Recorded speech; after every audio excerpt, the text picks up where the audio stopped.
1984 de George Orwell, partie 1, chapitre 4. Avec le soupir inconscient et profond que la proximité même du télécran ne pouvait l'empêcher de pousser lorsqu'il commençait son travail journalier, Winston rapprocha de lui le phonoscript, souffla la poussière du microphone et mit ses lunettes. Il déroula ensuite et agrafa ensemble 4 petits cylindres de papier qui étaient déjà tombés du tube pneumatique qui se trouvait à la droite du bureau.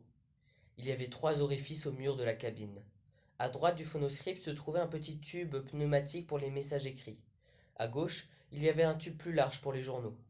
Dans le mur de côté, à portée de la main de Winston, il y avait une large fente ovale protégée par un grillage métallique. On se servait de cette fente pour jeter les vieux papiers. Il y avait des milliers et des milliers de fentes semblables dans l'édifice. Il s'en trouvait non seulement dans chaque pièce, mais à de courts intervalles, dans chaque couloir. On les surnommait trous de mémoire. Lorsqu'un document devait être détruit ou qu'on apercevait le moindre bout de papier qui traînait, on soulevait le clapet le plus proche du trou de mémoire, l'action était automatique, et on laissait tomber le papier, lequel était rapidement emporté par un courant d'air chaud jusqu'aux énormes fournaises cachées quelque part dans les profondeurs de l'édifice. Winston examina les 4 bouts de papier qu'ils avaient enroulés. Ils contenaient chacun un message d'1 ou 2 lignes seulement, dans le jargon abrégé employé au ministère par le service intérieur. Ce n'était pas exactement du novlangue, mais il comprenait un grand nombre de mots novlangue. Ce message était ainsi rédigé. Thames 17-3-84 discours mal porté Afrique rectifié. Thames 19-12-83 prévision 3 app 4e trimestre 83 erreurs type vérifié numéro de ce jour. Thames 14-2-84 mini plein chocolat mal coté rectifié. Thames 2-12-83 report ordre jour bébé très mauvais rêve une personne réécrire entier soumettront en classement. Avec un léger soupir de satisfaction, Winston mit de côté le 4e message. C'était un travail compliqué qui comportait des responsabilités et qu'il valait mieux entreprendre en dernier lieu. Les 3 autres ne demandaient que la routine, quoique le second impliqua probablement une fastidieuse étude de liste de chiffres. Winston composa sur le télécran les mots numéro ancien et demanda les numéros du journal de Thames qui étaient nécessaires. Quelques minutes seulement plus tard, il glissait un tube pneumatique. Les messages qu'il avait reçus se rapportaient à des articles ou à des passages d'articles que, pour une raison ou pour une autre, on pensait nécessaire de modifier ou plutôt, suivant le terme officiel, de rectifier. Par exemple, dans le Times du 17 mars, il apparaissait que Big Brother, dans son discours de la veille, avait prédit que le front de l'Inde du Sud resterait calme. L'offensive eurasienne serait bientôt lancée contre l'Afrique du Nord. Or, le haut commandement eurasien avait lancé son offensive contre l'Inde du Sud et ne s'était pas occupé de l'Afrique du Nord. Il était donc nécessaire de réécrire le passage erroné du discours de Big Brother afin qu'il prédise ce qui était réellement arrivé. De même, le Times du 19 décembre avait publié les prévisions officielles pour la production de différentes sortes de marchandises de consommation au cours du 4e trimestre 1983, qui était en même temps le 6e trimestre du 9e plan triennal. Le journal du jour publiait un état de la production réelle. Il en ressortait que les prévisions avaient été dans tous les cas grossièrement erronées. Le travail de Winston était de rectifier les chiffres primitifs pour les faire concorder avec le dernier paru. Quant au 3e message, il se rapportait à une simple erreur qui pouvait être corrigée en 2 minutes. Il n'y avait pas très longtemps, c'était au mois de février, le ministère de l'Abondance avait publié la promesse, en termes officiels l'engagement catégorique, de ne pas réduire la ration de chocolat durant l'année 1984. Or, la ration, comme le savait Winston, devait être réduite de 30 à 20 grammes à partir de la fin de la semaine. Tout ce qu'il y avait à faire, c'était de substituer à la promesse primitive l'avis qu'il serait probablement nécessaire de réduire la ration de chocolat dans le courant du mois d'avril. Dès qu'il avait fini de s'occuper de l'un des messages, Winston agrafait ses corrections phonoscriptées au numéro correspondant au Times en les introduisant dans le tube pneumatique. Ensuite, d'un geste autant que possible inconscient, il chiffonnait le message et les notes qu'il avait lui-même faites et les jetait dans le trou de mémoire afin que tout lui fût dévoré par les flammes. Que se passait-il dans le labyrinthe où conduisaient les pneumatiques? Winston ne le savait pas en détail, mais il en connaissait les grandes lignes. Lorsque toutes les corrections qui étaient nécessaires d'apporter à un numéro spécial du Times avaient été rassemblées et collectionnées, le numéro était réimprimé. La copie originale était détruite et remplacée dans la collection par la copie corrigée. Ce processus de continuelle retouche était appliqué, non seulement aux journaux, mais aux livres, périodiques, pamphlets, affiches, prospectus, films, enregistrements sonores, caricatures, photographies. Il était appliqué à tous les genres imaginables de littérature ou de documentation qui pouvaient comporter quelque signification politique ou idéologique. Jour par jour, ou presque minute par minute, le passé était mis à jour. On pouvait ainsi prouver, avec documents à l'appui, que les prédications faites par le parti s'étaient trouvées vérifiées. Aucune opinion, aucune information ne restait consignée, qui aurait pu se trouver en conflit avec les besoins du moment. L'histoire tout entière était palimpseste, grattée et réécrite, aussi souvent que c'était nécessaire. Le changement effectué, il n'aurait été possible en aucun cas à le prouver qu'il y avait eu falsification. La plus grande section du commissariat aux archives, bien plus grande que celle où travaillait Winston, était simplement composée de gens dont la tâche était de rechercher et rassembler toutes les copies de livres, de journaux et autres documents qui avaient été remplacés et qui devaient être détruites. Un numéro du Times pouvait avoir réécrit une douzaine de fois, soit par suite de changements dans la ligne politique, soit par suite d'erreurs dans les prophéties de Big Brother. Mais il se trouvait encore dans la collection avec sa date primitive. Aucun autre exemplaire n'existait qui pût le contredire. Les livres étaient aussi retirés de la circulation et plusieurs fois réécrits. On les rééditait ensuite sans aucune mention de modification. Même les instructions écrites que recevait Winston et dont il se débarrassait invariablement dès qu'il n'en avait plus besoin ne déclaraient ou n'impliquaient jamais qu'il s'agissait de faire un faux. Il était toujours fait mention de fautes, d'omissions, d'erreurs typographiques, d'erreurs de citation qui étaient nécessaires de corriger dans l'intérêt de l'exactitude. À proprement parler, il ne s'agit même pas de falsification, pensa Winston tandis qu'il réajustait les chiffres du ministère de l'Abondance. Il ne s'agit que de la substitution d'un non-sens à un autre. La plus grande partie du matériel dans lequel on trafiquait n'avait aucun lien avec les données du monde réel. Pas même cette sorte de lien que contient le mensonge direct. Les statistiques étaient aussi fantaisistes dans leur version originale que dans leur version rectifiée. On comptait au premier chef sur les statisticiens eux-mêmes pour qu'ils ne s'en souviennent plus. Ainsi, le ministère de l'Abondance avait, dans ses prévisions, estimé le nombre de bottes fabriquées dans le trimestre à 145 millions de paires. Le chiffre indiqué par la production réelle était 62 millions. Winston, cependant, en réécrivant les prévisions, donna le chiffre de 57 millions, afin de permettre la déclaration habituelle que les prévisions avaient été dépassées. Dans tous les cas, 62 millions n'étaient pas plus près de la vérité que 57 millions ou que 145 millions. Très probablement, personne ne savait combien dans l'ensemble on en avait fabriqué. Il ne se pouvait également que pas une seule n'ait été fabriquée. Et personne en réalité ne s'en souciait.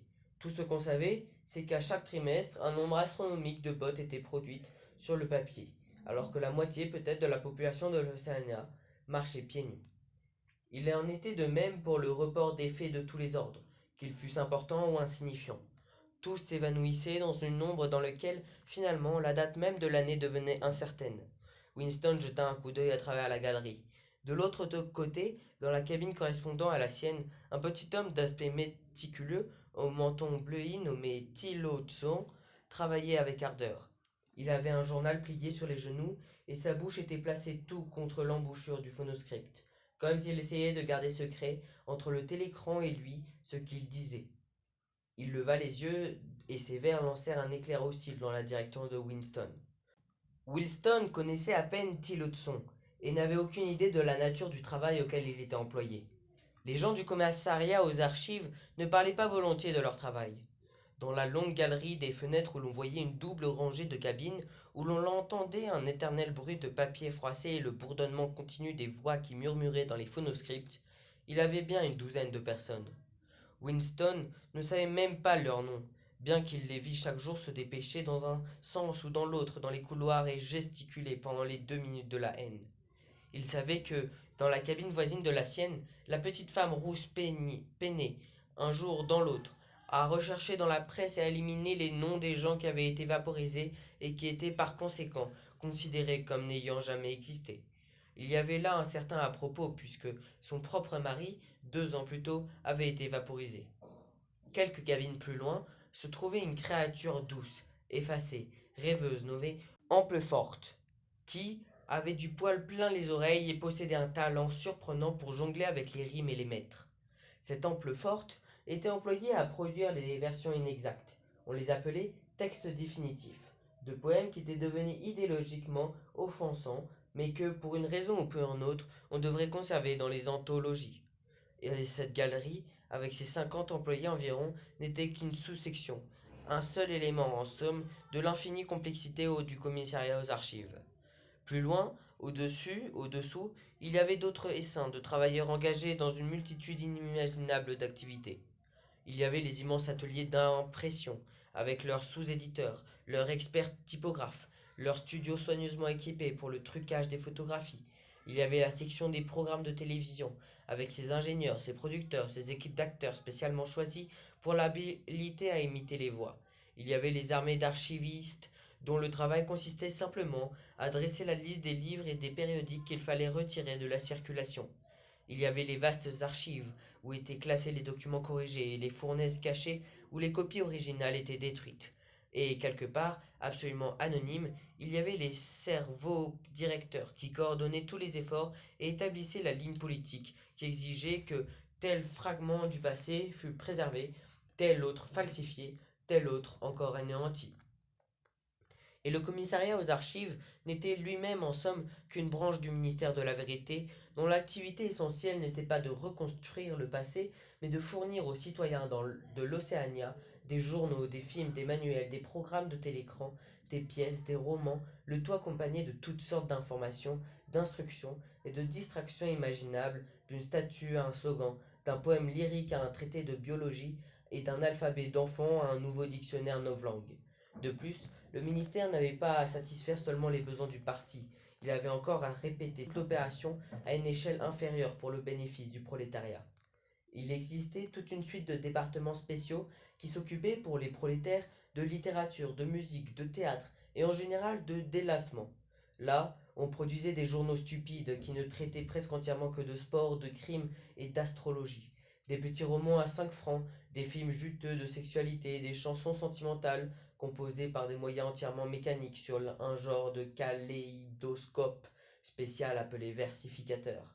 Il y avait même une sous-section entière, appelée en novlangue pornosex, occupée à produire le genre le plus bas de pornographie. Cela s'expédiait en paquets scellés d'aucun membre du parti, à part ceux qui y travaillaient, n'avaient le droit de regarder. 3 autres messages étaient tombés du tube pneumatique pendant que Winston travaillait. Mais ils traitaient de questions simples et Winston les avait liquidés avant d'être interrompu par les 2 minutes de la haine. Lorsque la haine eut pris fin, il retourna à sa cellule. Il prit sur une étagère le dictionnaire novlangue, écarta le phonoscript, essuya ses verres et s'attaqua au travail principal de la matinée. C'est dans son travail que Winston trouvait le plus grand plaisir de sa vie. Ce travail n'était le plus souvent qu'une fastidieuse routine. Mais il comprenait aussi des parties si difficiles et si embrouillées que l'on pouvait s'y perdre autant que dans la complexité d'un problème de mathématiques. Il y avait de délicats morceaux de falsification où l'on n'avait pour se guider que la connaissance des principes d'Angsoc et sa propre estimation de ce que le parti attendait de vous. Winston était bon dans cette partie. On lui avait même parfois confié la rectification d'articles de fond du journal Le Times, qui était écrit entièrement en novlangue. Il déroula le message qu'il avait mis de côté plus tôt. Ce message était ainsi libellé. Times, 3 du 12 83. Report, ordre de jour bébé pulsononatif. Ref, non-être, réécrire entier, chum au, avant classement. En ancien langage, en anglais ordinaire, cela pouvait se traduire ainsi. Le compte-rendu de l'ordre du jour de Big Brother dans le numéro du journal Le Times du 3 décembre 1983 est extrêmement insatisfaisant et fait allusion à des personnes non existantes. Réécrire en entier et soumettre votre projet aux autorités compétentes avant d'envoyer au classement. Winston parcourut l'article incriminé. L'ordre du jour de Big Brother avait, semblait-il, principalement consisté en éloges adressés à une organisation connue sous les initiales de CCFF, qui fournissait des cigarettes et autres douceurs aux marins des forteresses flottantes. Un certain camarade, Wither, membre éminent du parti intérieur, avait été distingué, spécialement cité et décoré de la seconde classe de l'ordre du mérite insigne. 3 mois plus tard, le CCFF avait brusquement été dissous. Aucune raison n'avait été donnée de cette dissolution. On pouvait présumer que Weezer et ses associés étaient alors en disgrâce, mais il n'y avait eu aucun commentaire de l'événement dans la presse ou au télécran. Ce n'était pas étonnant car il était rare que les criminels politiques fussent jugés ou même publiquement dénoncés.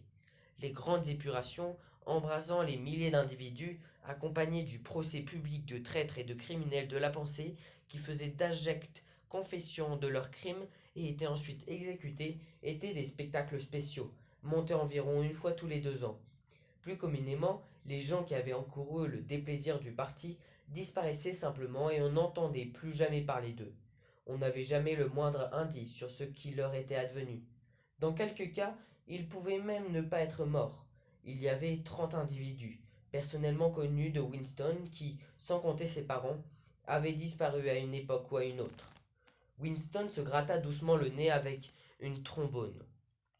Dans la cabine d'en face, le camarade Tillotson, ramassé sur son phonoscript, y déversait encore des secrets. Il leva un moment la tête. Même éclair hostile des lunettes. Winston se demanda si le camarade Tillotson faisait en ce moment le même travail que lui. C'était parfaitement plausible. Un travail si délicat n'aurait pu être confié à une seule personne. D'autre part, le confier à un comité eût été admettre ouvertement qu'il s'agissait d'une falsification.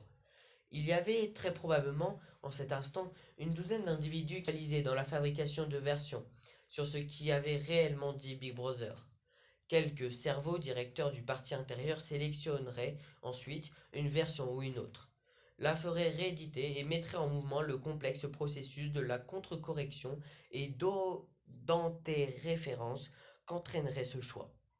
Le mensonge choisi passerait ensuite aux archives et deviendrait vérité permanente. Winston ne savait pas pourquoi Weezer avait été disgracié. Peut-être était-ce pour corruption ou incompétence. Peut-être Big Brother s'était-il simplement débarrassé d'un subordonné trop populaire. Peut-être Weezer ou un de ses proches avait-il été suspect de tendances hérétiques. Ou, ce qui a été plus probable, c'était arrivé simplement parce que les épurations et les vaporisations font nécessairement partie du mécanisme de l'État. Le seul indice réel reposait sur les mots rêve non-être, qui indiquait que Weezer était actuellement mort. On ne pouvait toujours présumer que tel était le cas chaque fois que des gens étaient arrêtés. Quelquefois, ils étaient relâchés et on leur permettait de rester en liberté pendant 1 an ou même 2 ans avant de les exécuter. Parfois, très rarement, un individu qu'on avait cru mort depuis longtemps réapparaissait comme un fantôme dans quelques procès publics. Impliqués par son témoignage, une centaine d'autres personnes puis disparaissaient, cette fois pour toujours. Weezer, cependant, était déjà un non-être. Il n'existait pas. Il n'avait jamais existé. Winston décida qu'il ne serait pas suffisant de se borner ou inverser le sens de l'allocution de Big Brother. Il valait mieux le faire rouler sur un sujet sans aucun rapport avec le sujet primitif. Il aurait pu faire de ce discours l'habituelle dénonciation des traîtres et des criminels par la pensée, mais ce serait trop flagrant. Inventer une victoire sur le front ou quelques triomphes de la surproduction dans le 9e plan triennal compliquerait trop le travail des archives. Ce qu'il fallait, c'était un morceau de pure fantaisie. L'image, toute prête, d'un certain camarade Ogilvy, qui serait récemment mort à la guerre en d'héroïques circonstances, lui vint soudain à l'esprit. En effet, Big Brother, en certaines circonstances, consacrait son ordre du jour à la glorification de quelques humbles et simples soldats, membres du parti dont la vie aussi bien que la mort offrait un exemple digne d'être suivi. Cette fois, Big Brother glorifiait le camarade Ogilvy. À la vérité, il n'y avait pas de camarade Ogilvy, mais quelques lignes imprimées et 2 photographies maquillées l'amèneraient à exister. Winston réfléchit un moment, puis rapprocha de lui le phonoscript et se mit à dicter dans le style familier à Big Brother. Un style à la fois militaire et pédant, facile à imiter à cause de l'habitude de Big Brother de poser des questions et d'y répondre tout de suite. Quelle leçon pouvons-nous tirer de ce fait, camarades? La leçon, qui est aussi un des principes fondamentaux de Langsock, et ainsi de suite. À 3 ans, le camarade Ogilvy refusait tous les jouets. Il n'acceptait qu'un tambour, une mitraillette et un hélicoptère en miniature. À 6 ans, une année à l'avance, par une dispense tout spéciale, il rejoignait les espions. À 9, il était chef de groupe.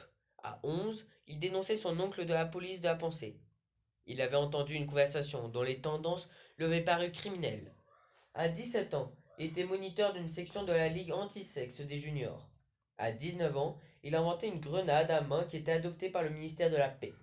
Au premier essai, cette grenade tuait d'un coup 30 prisonniers eurasiens. À 23 ans, il était tué en service commandé, poursuivi par des chasseurs ennemis alors qu'il survolait l'océan Indien avec d'importantes dépêches. Il s'était lesté de sa mitrailleuse et il avait sauté, avec les dépêches et tout, de l'hélicoptère dans l'eau profonde. C'était une fin, disait Big Brother, qui était impossible de contempler sans un sentiment d'envie. Big Brother ajoutait quelques remarques sur la pureté et la réactitude de la vie du camarade Ogilvy. Il avait renoncé à tout alcool, même au vin et à la bière. Il ne fumait pas, il ne prenait aucune heure de récréation, sauf celle qui passait chaque jour au gymnase. Il avait fait vœu du célibat, le mariage et le soin d'une famille étaient, pensait-il, incompatibles avec un dévouement de 80 heures par jour au devoir. Il n'avait comme sujet de conversation que les principes de Langsock. Rien dans la vie ne l'intéressait que la défaite de l'armée eurasienne et la chasse aux espions, aux saboteurs, aux criminels par la pensée, aux traîtres en général. Winston débattit s'il accorderait au camarade Ogilvy l'ordre du mérite insigne.